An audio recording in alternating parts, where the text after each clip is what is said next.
लोकसभा चुनाव 2024 को लेकर आम आदमी पार्टी और कांग्रेस के बीच डील फाइनल हो गई है।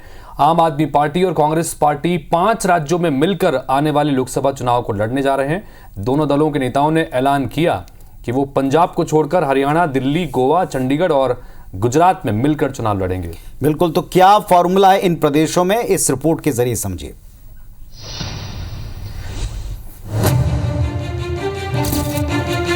देश की जनता के साथ मिलकर ये चुनाव लड़ेंगे और ये चुनाव जीतेंगे। फरवरी का महीना गुजरते गुजरते कांग्रेस के लिए कुछ राहत की खबरें आई। पहले उत्तर प्रदेश में समाजवादी पार्टी 17 सीटें देकर गठबंधन करने को राजी हुआ और गठबंधन होगा। सीट शेयरिंग में कोई बात नहीं है, जो बातचीत होनी थी वो बातचीत हो चुकी है पूरी।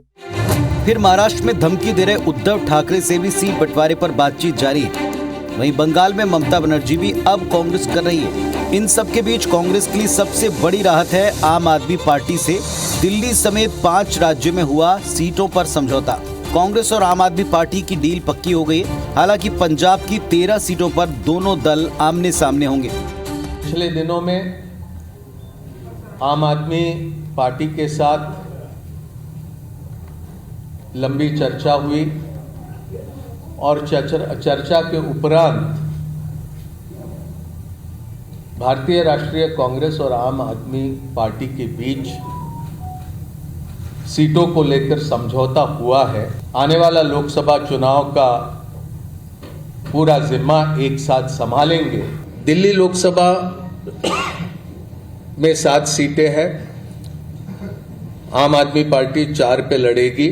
हर जगह की, हर राज्य की अपनी राजनीतिक परिस्थिति है और परिस्थितियों को देखकर चुनाव जीतने के उद्देश्य से ये बनाए। इंडिया गठबंधन का जन्म देश को जिताने के लिए हुआ है, देश की जनता को जिताने के लिए हुआ है, किसी को हराने के लिए नहीं हुआ है। अब ये बात अलग है कि भारतीय जनता पार्टी अपने कर्मों से जिस तरीके से इस देश को पीछे धकेल रही है, तो ये उनकी नियति कि उनको हारना है। पंजाब में कांग्रेस और आप के बीच भले ही सहमति ना बन पाई हो, लेकिन दिल्ली, चंडीगढ़, गुजरात और हरियाणा में सीट बंटवारे पर दोनों राजी हैं। दिल्ली की कुल 7 सीटों में कांग्रेस को 3 तो आम आदमी पार्टी 4 सीटों पर चुनाव लड़ेगी। हरियाणा की कुल 10 सीटों में से कांग्रेस 9 पर तो आम आदमी पार्टी 1 पर उम्मीदवार उतारेगी। वहीं चंडीगढ़ की इकलौती सीट पर कांग्रेस चुनाव लड़ेगी।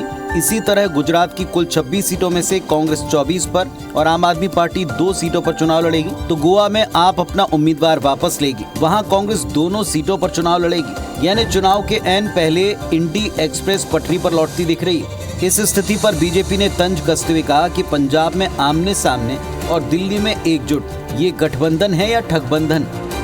ये गठबंधन नहीं, ये दरअसल ठगबंधन है। दिल्ली में जहां पर कांग्रेस पार्टी आज तक अरविंद केजरीवाल को भ्रष्टाचारी कह रही थी, शराब घोटालेबाज कह रही थी, अब वो उनके झंडे उठाएगी। जो आम आदमी पार्टी ने जन्म लिया कांग्रेस का विरोध करते करते, शपथ लेते थे अपने बच्चों के सर पर कि हम कभी कांग्रेस से हाथ नहीं मिलाएंगे, जिस सोनिया गांधी को वो जेल भेजना चाहते थे, उन्हीं के साथ गठबंधन कर दिया। अरविंद केजरीवाल जी जिस प्रकार से जो ईडी के समन आ रहे हैं उससे भाग रहे हैं, उनके 2 सहयोगी, उन्हीं के मंत्री जेल में हैं, बेल नहीं मिल रही और कोई जवाब नहीं है उनके पास दिल्ली में जो शराब घोटाला हुआ है, इसलिए वो शायद घबरा रहे हैं और जानते हैं कि उनकी विश्वसनीयता दिल्ली में भी घट गई है, अन्य राज्यों में भी है नहीं।